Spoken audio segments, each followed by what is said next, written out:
നമസ്കാരം. പതിരും കതിരും.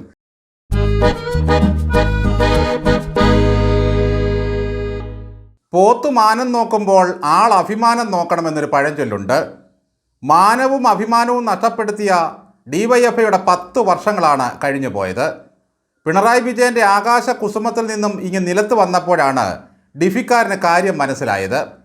കണ്ണൂരിൽ ഡിവൈഎഫ്ഐയുടെ സംസ്ഥാന സമ്മേളനം നടക്കുമ്പോൾ അതിരൂക്ഷമായ വിമർശനങ്ങളാണ് പിണറായിക്കെതിരെ കൊച്ചു സഖാക്കൾ തൊടുത്തുവിട്ടതത്രേ.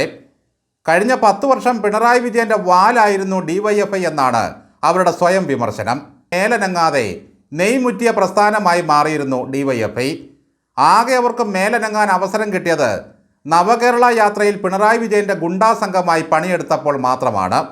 എന്തൊരു ഉഷാറായിരുന്നു അപ്പോൾ. ഇനിയും ഇത്തരത്തിലുള്ള രക്ഷാപ്രവർത്തനങ്ങൾ തുടരണമെന്ന് പിണറായി ആഹ്വാനം ചെയ്തതോടെ കൂടുതൽ ഉഷാറായി അവർ. യന്ത്രൻ പോലെ എല്ലാ ഡിവൈഎഫ്ഐക്കാരും ഒരു പിണറായി വിജയനായിരുന്നു. ഒരർത്ഥത്തിൽ ഈ വാലാട്ടിക്കൂട്ടങ്ങൾ തന്നെയാണ് CPMൻ്റെ ദാരുണമായ തോൽവിക്ക് ആക്കം കൂട്ടിയത്. സമ്മേളനത്തിലെ ഇവരുടെ വിമർശനങ്ങൾ കേട്ടാൽ തോന്നും നാളെ മുതൽ പുതിയ യജമാനൻ ഇവർക്ക് വരുമെന്ന്. അയ്യേ, ലജ്ജാകരം.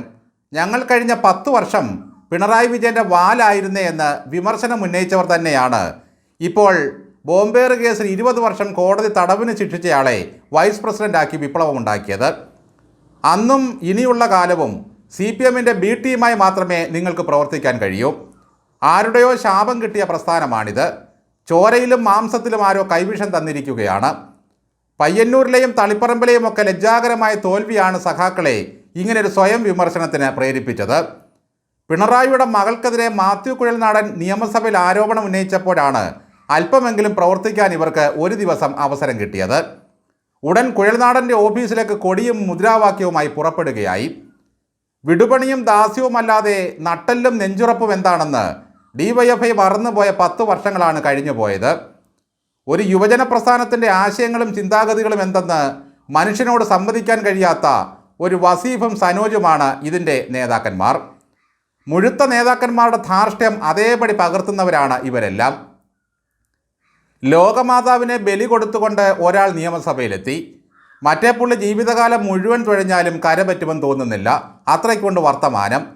അന്ന് പ്രതിപക്ഷ നേതാവായിരുന്ന VD സതീശൻ്റെ മുട്ടുകാല് തല്ലിയൊടിക്കുമെന്ന് ഭീഷണിപ്പെടുത്തിയ പ്രാകൃത സംസ്കാരത്തിൻ്റെ ആളാണ് ഈ വസീഫ്. ED മുഹമ്മദ് റിയാസിൻ്റെ വീട്ടിൽ റെയ്ഡിന് ചെന്നപ്പോൾ എടാ ED ഇറങ്ങി വാടാ എന്നയാൾ ഭീഷണി മുഴക്കുന്നത് കേട്ടു. ഇത്രയൊക്കെ നിലവാരമേ ഈ നേതാക്കൾക്കുള്ളൂ. ഇതിൻ്റെ ഒരു ദേശീയ നേതാവുണ്ട്, ഡെബിൾ റഹീം. ഇത്രയേറെ ഡിവൈഎഫ്ഐ എന്ന പ്രസ്ഥാനത്തെ ഒരശ്ലീലവും ഫലിത ബിന്ദുവുമാക്കി മാറ്റിയതിൽ റഹീമിനുള്ള പങ്ക് നിസ്സാരമല്ല. ഒപ്പം അയാളുടെ ഇംഗ്ലീഷ് വഹിച്ച പങ്കും തള്ളിക്കളയരുത്. പിണറായി വിജയൻ്റെ വാലായിരുന്നു ഞങ്ങളെന്ന സ്വയം വിമർശനം നടത്തിയതുകൊണ്ട് പറയുകയാണ്, എല്ലാവരും നെല്ലുണക്കുമ്പോൾ കുരങ്ങൻ വാലുണക്കും എന്നൊരു ചൊല്ലുണ്ട്. അങ്ങനെ പിണറായി വിജയൻ സ്വന്തം ആവശ്യത്തിനായി എടുത്ത് ഉണക്കി സൂക്ഷിക്കുന്ന ഒരു ഉൽപ്പന്നം മാത്രമാണ് ഈ ഡിവൈഎഫ്ഐ. വീണ തായ്ക്കണ്ടിയെ ED ഓഫീസിലേക്ക് എന്തുകൊണ്ടാണ് നിങ്ങൾ മുദ്രാവാക്യം വിളിച്ച് ആനയിക്കാത്തത്? ചോദ്യം ചെയ്യൽ കഴിഞ്ഞ് ക്ഷീണിതയായി ഇറങ്ങി വരുമ്പോഴും പുഷ്പവൃഷ്ടിയുമായി അവിടെ കാത്തു നിൽക്കേണ്ടതല്ലേ? മറ്റു യുവജന സംഘടനകൾക്ക് കിട്ടുന്ന സ്വീകാര്യത ഡിവൈഎഫ്ഐക്ക് കിട്ടുന്നില്ല എന്നാണ് ഒരു കരച്ചിൽ. എന്തുകൊണ്ടാണ് ഈ സ്വീകാര്യത നിങ്ങൾക്ക് നഷ്ടമായതെന്ന് കൂടി ചിന്തിക്കൂ സഖാക്കളെ. ധാർഷ്ട്യം മാത്രം കൈമുതലായുള്ള, മനുഷ്യരോട് മര്യാദയ്ക്ക് സംസാരിക്കാൻ കഴകത്തില്ലാത്ത, വിദ്യാഭ്യാസത്തിൻ്റെ ഗുണം സംസ്കാരത്തിൽ പ്രകടമാക്കാത്ത, ഭീഷണിയും വെല്ലുവിളിയും മാത്രം നടത്തുന്ന ഒരു ഗുണ്ടാസംഘത്തിൻ്റെ നിലവാരത്തിലേക്ക് ഡിവൈഎഫ്ഐ അധപ്പതിച്ചു പോയിരിക്കുന്നു. പിണറായി മുതൽ താഴോട്ടുള്ള വലിയ നേതാക്കന്മാർ നടത്തുന്ന അഴിമതിക്കും തെമ്മാടിത്തരങ്ങൾക്കും ന്യായീകരണവുമായി നടക്കാതെ ഒരു യുവജന പ്രസ്ഥാനം എന്ന നിലയ്ക്ക് സ്വന്തം കടമ നിർവഹിക്കാൻ നിങ്ങൾക്ക് കഴിഞ്ഞിട്ടുണ്ടോ? സാഹിത്യ ഭംഗിയുള്ള കുറേ മുദ്രാവാക്യങ്ങൾ കൊടിതോരണങ്ങളിലും പോസ്റ്ററിലും എഴുതി വെച്ചതുകൊണ്ട് കാര്യമില്ല. നിങ്ങൾ ആവശ്യപ്പെട്ടപ്പോഴൊക്കെ രാഷ്ട്രീയം മറന്നുകൊണ്ടാണ് ഈ നാട്ടിലെ സാധാരണ വീട്ടമ്മമാർ നിങ്ങൾക്ക് പൊതിച്ചോറ് കെട്ടിത്തന്നത്. അത് ദേശാഭിമാനിയിട്ട് പൊതിഞ്ഞ് വിതരണം ചെയ്തതുകൊണ്ട് മാത്രം നന്മയുണ്ടാകില്ല. മറ്റുള്ള സംഘടനകൾക്കൊപ്പം സൗഹൃദത്തോടെ പ്രവർത്തിക്കാനുള്ള രാഷ്ട്രീയ സംസ്കാരം നിങ്ങൾ മറന്നുപോയിരിക്കുന്നു. ഇക്കഴിഞ്ഞ 10 വർഷം നമ്മൾ സർക്കാരിൻ്റെ ഭാഗമായി പ്രവർത്തിച്ചു. ഇനി നമുക്ക് സജീവമായി രംഗത്ത് വരണമെന്നാണ് നേതാക്കളുടെ ആഹ്വാനം. വരണം, സജീവമായി രംഗത്ത് വരണം. വാലായ നിങ്ങളുടെ തല തീർത്തും അവശനാണ്. നിയമസഭയിലിരുന്ന് 35 എണ്ണവും വാങ്ങിച്ചു കൂട്ടുകയാണ്. ഒറ്റ ദിവസം പോലും വിശ്രമിക്കാതെ നിങ്ങൾ സർക്കാരിനെതിരെ സമരം ചെയ്യണം. ഇനി നമുക്കൊന്നും പേടിക്കാനില്ല. കാരണം ഇപ്പോൾ ഭരിക്കുന്നത് നമ്മളല്ലല്ലോ. ഇനിയും നമുക്ക് സമരോത്സുകരാകണം. ഇതുവരെ തണലത്ത് കയറി കിടക്കുകയായിരുന്നു. നമ്മുടെ യുവജന സംഘടനയെ നയിക്കുന്നവരുടെ ഭൂതകാലം കേട്ടാൽ ജനം ഞെട്ടണം. അതുകൊണ്ടല്ലേ ബോംബേർ കേസിലെ പ്രതിയെ വൈസ് പ്രസിഡന്റ് ആക്കിയത്?